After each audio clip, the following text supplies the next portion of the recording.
paz do Senhor a todos.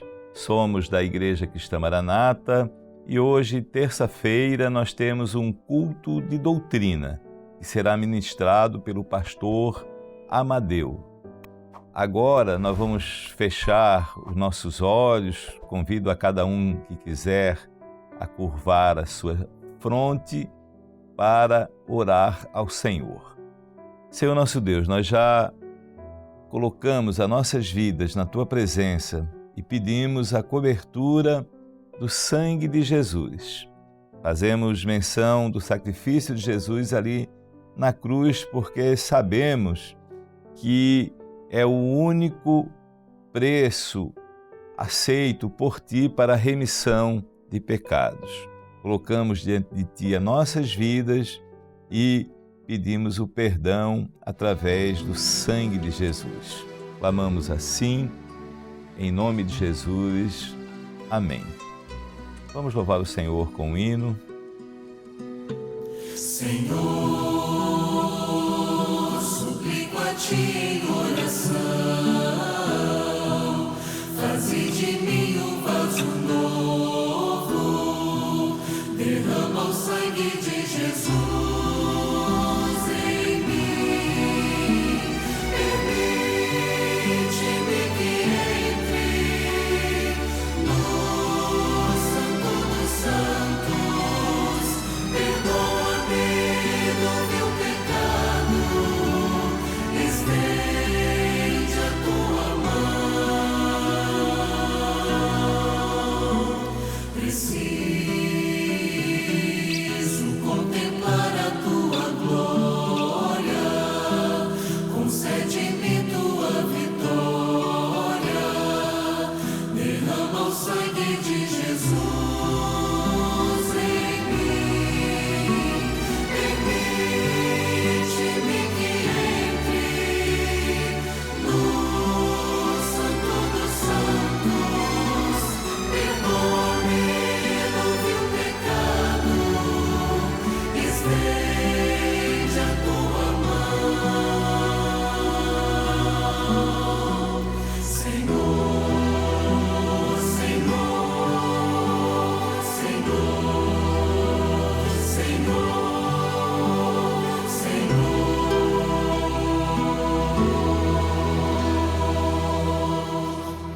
Eu quero saudar a todos os nossos irmãos, aqueles que estão ligados conosco através do canal 126, TV aberta, ou pela Sky, canal 85, ou mesmo aqueles irmãos que nos veem pelas plataformas como YouTube. Não só os nossos irmãos, bom lhe dizer isso, da Igreja Cristã Maranata, mas outros irmãos que também gostam dos nossos programas. Sejam bem-vindos a todos, a paz do Senhor.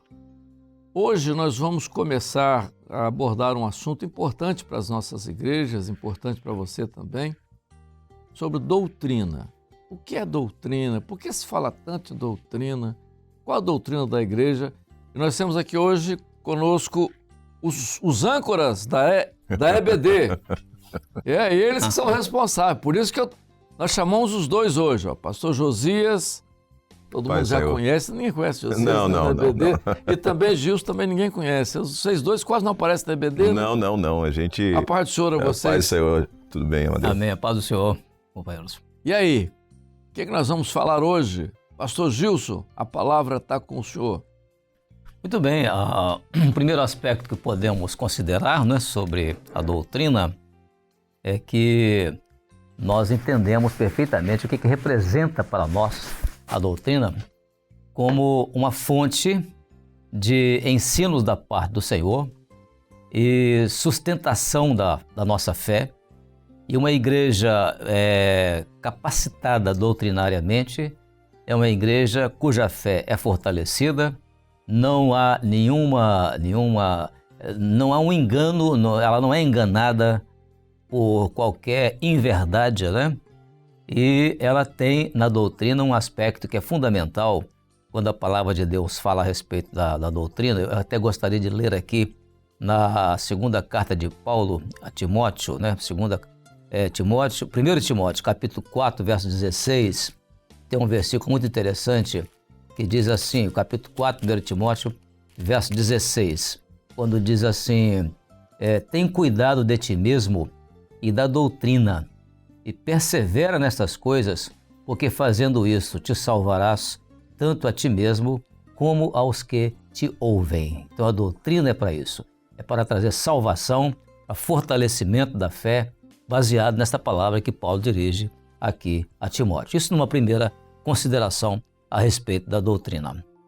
É interessante, Amadeu, porque a doutrina, ela é o eixo em torno do qual você vive, constrói e vive a identidade de uma igreja, né? Quer dizer, você tem uma realidade bíblica, você tem uma direção bíblica estabelecida, você tem um caminho com suas bases bem definidas, com seus parâmetros bem definidos, e a igreja caminha nesse caminho, por esse caminho, né? Sem se desviar e sem... A igreja não está errante, ela não está vivendo essa realidade do mundo de qualquer forma, mas ela está vivendo dentro dessa perspectiva que é eterna, que é estabelecida por Deus, que é clara na palavra, né? E a gente tem falado sobre a escola bíblica dominical, nós temos a percepção disso de maneira muito clara através da EBD. Ô Gilson, a reforma religiosa do século XVI foi muito importante para trazer à baila, na verdade, a doutrina da igreja que estava sepultada, escondida, conforme a gente prega. E é da reforma religiosa aquela expressão que todos os evangélicos usam, dizendo que a Bíblia é a nossa única regra de fé e prática. Então, Gilson, a doutrina não é nossa. Isso é fundamental, porque quando nós falamos de doutrina, nós não estamos falando de uma linha doutrinária, seja ela de alguém, de uma pessoa ou de outra, mas é exatamente a doutrina baseada nas Escrituras Sagradas, de acordo exatamente com aquilo que foi um dos 4 princípios da reforma religiosa do século XVI, defendidas por Martinho Lutero, quando ele afixou aquelas 95 teses na Catedral de Wittenberg, em 31 de outubro de 1517. Isso é um aspecto histórico. Mas o que é mais importante é que, a partir dali, realmente, nós começamos a ver que aquilo que, portanto, até então era algo que estava oculto aos homens, passou a ser algo agora revelado. As pessoas passaram a ter a Bíblia na mão do crente, e a Bíblia na mão do crente. Antes, o contrário. Em lugar da Bíblia, era usada a chamada tradição religiosa, né? A tradição religiosa. E até mesmo o que se ensinava a respeito da Bíblia nas universidades, universidades religiosas, era aquilo que estava dentro de uma linha traçada mais filosófica do que propriamente genuína da palavra de Deus genuína, né? É porque com o desvio da igreja no século IV, com a mistura com o império, ela entrou para uma linha mais que era a linha do paganismo, né? Ela entrou mais nisso aí. Então, quando nós falamos... É muito comum hoje, Gilson e Josias, expressões que você vê muito, e os nossos crentes gostam muito dessas expressões, igreja bíblica, né? Igreja bíblica, sola scripture, entendeu? Aquelas expressões em latim e tal, tudo bem. É muito simples. A igreja bíblica, o nome está dizendo que está na Bíblia, né? E a doutrina, como o pastor Gilson falou agora há pouco, ela não é nossa. É claro que a reforma religiosa nos trouxe para dentro da Bíblia. Quando a igreja naquela época, toda da Idade Média, ela viveu dentro de quê? Ela viveu dentro de uma dogmática, né? Quer dizer, a Bíblia estava escondida e o cristianismo, a igreja que era a maior, que dominava o mundo, tinha os seus dogmas, e os dogmas eram maiores do que qualquer coisa, inclusive do que a Bíblia. Quando a palavra foi aberta, quando a Bíblia foi aberta na reforma religiosa, entrou-se dentro da Bíblia e começou-se a ver que há uma doutrina bíblica. Então a doutrina da igreja, e é que nós pregamos hoje, não é nossa. Agora, é claro que hoje o Espírito Santo começou a abrir o nosso entendimento para uma coisa mais profunda. Há um aspecto, Amadeu, que você está falando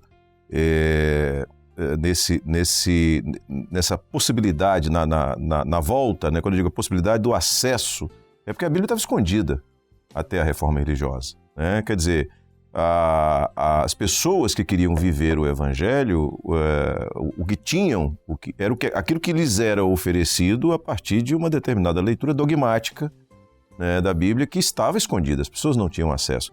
E há um aspecto que é muito interessante nisso aí, quando eu digo nisso na reforma religiosa e na mudança desse quadro, é que a forma como Deus utiliza os recursos que existem na época, os recursos, e aí eu estou falando de tecnologia, porque nesse momento em que a Bíblia ela é oferecida, ela é aberta para que todos tenham acesso a ela, foi exatamente no momento da descoberta da imprensa por Gutenberg, e que existia tecnologia suficiente para que essa palavra pudesse ser difundida mundialmente.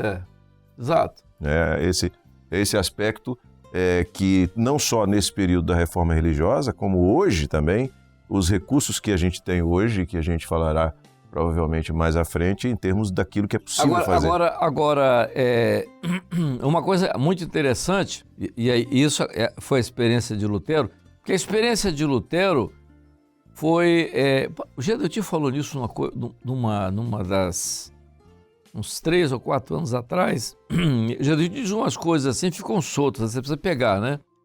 Ele disse uma coisa muito interessante nos anos desse aí. Ele disse assim, a reforma religiosa, ela teve um objetivo que nem Lutero percebeu. Que não era simplesmente, porque Lutero não queria sair da Igreja Católica, Lutero queria a reforma, por isso que eu vou chamar de reformador. Não havia ideia, porque ele não tinha ideia de fundar, de criar uma igreja. Mas o que acontece? Quando ele afixa as 95 teses, a tese central é Efésios 2:8. Pela graça sois salvos mediante a fé. O que ele faz aí? Ele resgata a fé autêntica, que era da igreja primitiva, que tinha se corrompido com o paganismo. E que é fundamental para se viver a doutrina. Exatamente. A partir daí, tudo começa a acontecer de maneira diferente. Aí entra um outro assunto que nós falamos muito, vocês na Escola Bíblica comentam muito, que são os momentos.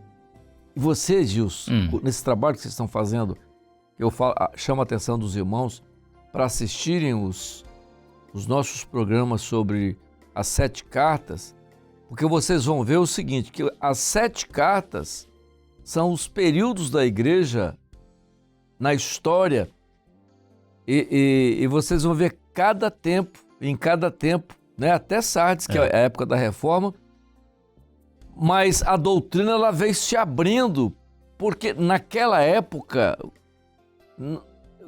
vocês falam hoje muito, no seminário nós falamos também sobre marcador profético, os marcadores proféticos foram determinando cada época, como hoje, entendeu? Então por isso que a gente fala que a doutrina não é nossa.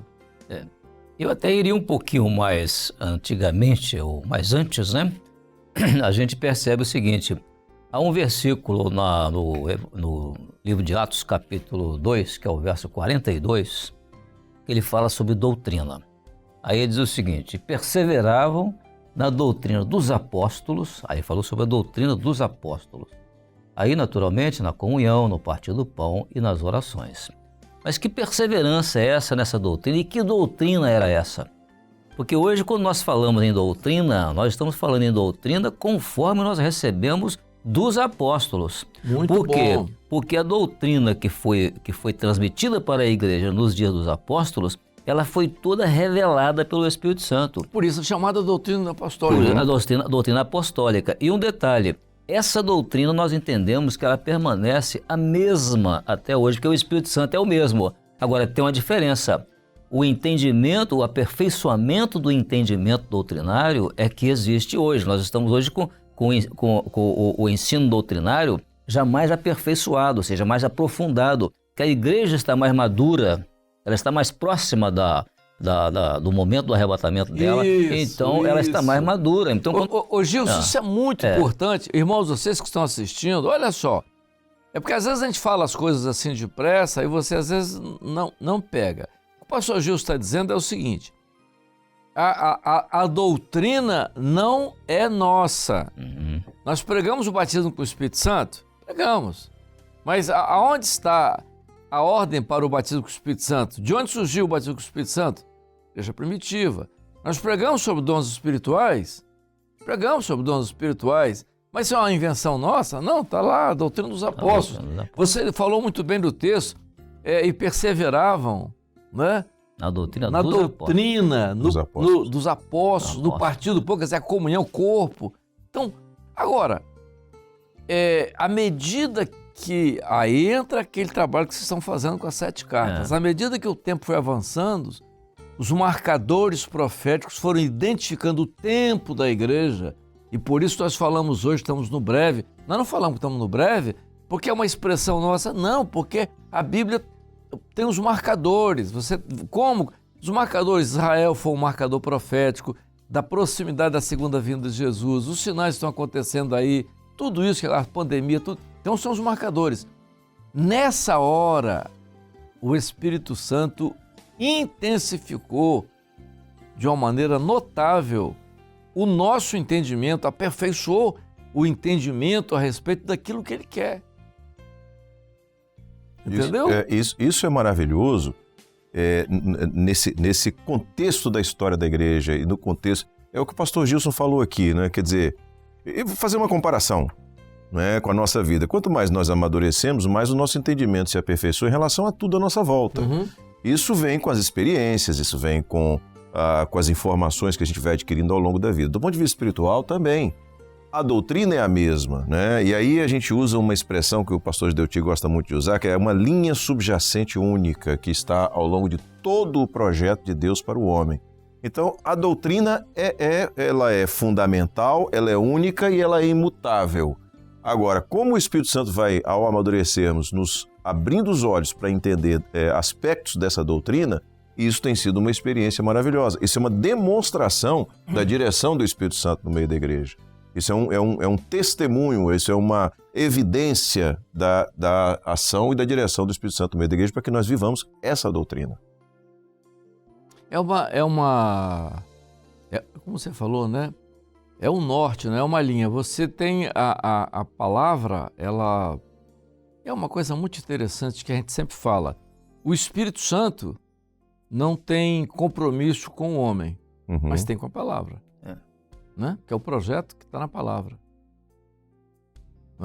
Ele tem um compromisso com o Pai de conduzir a igreja, né? A relação do Espírito Santo com o homem está exatamente nesse compromisso com o Pai de conduzir a igreja em direção ao encontro com o Senhor Jesus, com o noivo. Agora, deixa eu lançar agora, principalmente para Gilson, aí uma coisa para polemizar. Isso é bom. O que então, pastor Gilson, o que fez com que a doutrina se tornasse tão, assim, vamos usar até uma palavra forte, às vezes até corrompida? Como que a doutrina assim sofreu tantas alterações, saiu tanto do ritmo, saiu tanto daquilo que era aquilo lá no fundamento que era a igreja primitiva? O que você coloca como o motivo? E, na verdade, o resultado é tudo que está aí sobre o cristianismo. Isso, exato. Eu diria que a doutrina genuína, aquela que testifica de Jesus, porque Jesus uma vez dirigiu-se a religiosos e disse para eles que eles faziam até uma coisa boa, que era examinar as Escrituras porque eles cuidavam ter nelas a vida eterna. Mas só que tinha uma coisa que eles não sabiam, e Jesus falou para eles, mas são elas que de mim testificam. Então, por isso, quando a gente pega a doutrina, quando a gente fala de doutrina dos apóstolos, é a doutrina do Espírito Santo transmitida através dos apóstolos. Exato. Por que do Espírito Santo? Porque quando o Espírito Santo, quando os apóstolos transmitiam doutrina, eles transmitiam aquilo que eles recebiam do Senhor. Por exemplo, Paulo dizia isso. Certo. Porque eu vos recebi do Senhor o que também vos ensinei. Outra vez, Paulo disse, não deixei de ensinar-vos todo o conselho de Deus. Outra vez, Paulo chegou para a igreja e ele falando a respeito disso, né, de que ele transmitia da parte do Senhor, as coisas do Senhor, ele chegou até a dizer para os irmãos da Galácia, ele disse, olha, se amanhã ou depois nós chegarmos aqui ou um anjo de Deus e dizer para você trazer outra doutrina, vocês não aceitam, podem rejeitar. Então, esse aspecto é importante, por quê? Porque hoje, o fato de nós hoje, eu me coloco, nós que estamos aqui, pregarmos a doutrina dos apóstolos, tal qual ela era, mas com o aperfeiçoamento que o Espírito Santo deu, é que nos mostra que nós não nos afastamos do Pentecoste, porque quem se afastou do Pentecoste, mesmo que hoje se diga pentecostal, mas afastou do Pentecoste, ao invés dele causar unidade, ele causa dispersão. Vejam, irmãos, essa colocação é importante. O pastor Gilson está citando aquele texto de Gálatas, quando diz assim, se outro evangelho... Capítulo 1, verso 8. For pregado que não seja esse. A palavra de Paulo aos Gálatas, há alguns até, pastor Gilson, que dizem, eu já li alguma coisa a esse respeito, que provavelmente Paulo tenha... a origem desse comentário, dessa carta, tenha sido o Concílio de Jerusalém, no capítulo 15 de Atos. Quando houve aquela dificuldade e por pouco a igreja não sai da linha. Ia sair da linha por causa de conceitos racionais que iam desviar todo... Aí ele entra na carta dizendo, se outro evangelho for pregado, essa colocação, pastor Gilson, ela vale para nós hoje. Vale para nós hoje. Porque a doutrina apostólica está lá, não foi, como dizia alguém aí já disse, imexível, né? Mas realmente você nota que quando nós anunciamos aquilo que nós recebemos do Senhor, nós estamos anunciando uma verdade que vem de cima para baixo. Isso. Que nós até estamos chamando de verdade absoluta, né? O pastor Gedeuti tem sempre enfatizado esse aspecto, a diferença entre o que é uma verdade absoluta e uma verdade relativa. Mas, infelizmente, o cristianismo hoje, que se afastou do Pentecostes, ensina aquilo que é uma verdade, relativa e, portanto, isso só causa divisão. Desviou da verdade absoluta, desviou da doutrina genuína da igreja. E há uma preocupação muito grande. E é por isso, né, pastor Josias, que o cristianismo está nessa crise toda que está aí. Como a gente vê os resultados. Né? É impossível de não se constatar isso, Amadeu, que você acabou de falar. Que o cristianismo está em crise, está distante, está sem sentido, está sem rumo, está sem eixo. Exato. Nós falamos lá no início, os pastores no início falavam muito isso. Eu aprendi isso lá no começo, né? A razão, ela anula a revelação. Então você tem a revelação, mas se você no meio da revelação você enfia a razão, você obstrui a revelação. Exato. Esse é o grande problema hoje dos movimentos pentecostais. Nós somos pentecostais e nós corremos riscos. Quais os riscos? De nós deixarmos que a razão entre. Veja, o que desviou a igreja lá no século IV, quando ela se misturou com o paganismo, foi a superstição, né? E o lado supersticioso, né? Daquelas coisas todas que o paganismo tinha. E a própria relação política da igreja, que a igreja acabou assumindo. Hoje nós corremos o risco de criarmos a mesma vertente, transformar o evangelho numa coisa supersticiosa, mística, entendeu? E há uma frase, eu vou lá usar novamente a experiência de Gedeuti nesse finalzinho de programa. Há 20 anos atrás, nós tivemos uma reunião com os pastores nos Estados Unidos. Nós fomos nessa reunião e o pastor Gedeuti me deu um papelzinho escrito que era para um grupo de líderes lá nos Estados Unidos, pastores pentecostais.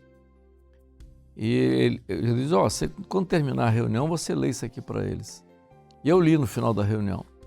Os movimentos pentecostais, quando perderem a bênção do Espírito Santo, se tornarão supersticiosos e místicos. Entendeu? Foi muito interessante isso que aconteceu. Nós estamos terminando, Gilson e Josias, essa parte sobre a doutrina, falando sobre a doutrina. Nós vamos no próximo programa, então, entrar num assunto que foi conversado com o pastor Gilson, o pastor Josias também tem muita participação disso, sobre a importância dessa doutrina chegar até você, até a igreja, essa doutrina que o Senhor tem dado à sua igreja nesses últimos dias. O que o Senhor quer nesse momento a respeito dessa doutrina? Vamos fazer isso no próximo programa, pastor Josias. Perfeito. Amém. Gilson, amém. Amém. Até a próxima semana.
Glória a Deus, louvado é o Senhor. Como é bom termos uma doutrina clara de como viver uma vida correta na presença do nosso Senhor.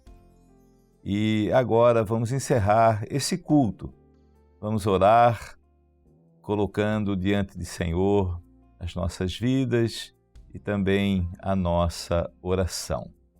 Senhor nosso Deus, já te adoramos, já te bendizemos por todos os ensinamentos que o Senhor tem nos dado. Te louvamos, Senhor, porque nada tem sido encoberto ao teu povo. Em tudo o Senhor tem orientado, tem dado a sua palavra, o seu ensinamento. Colocamos diante de Ti as nossas vidas e pedimos ainda que a graça do nosso Senhor Jesus Cristo, o amor de Deus nosso Pai e a comunhão do Espírito Santo seja sempre com o Teu povo. É o clamor que te fazemos, em nome de Jesus. Amém.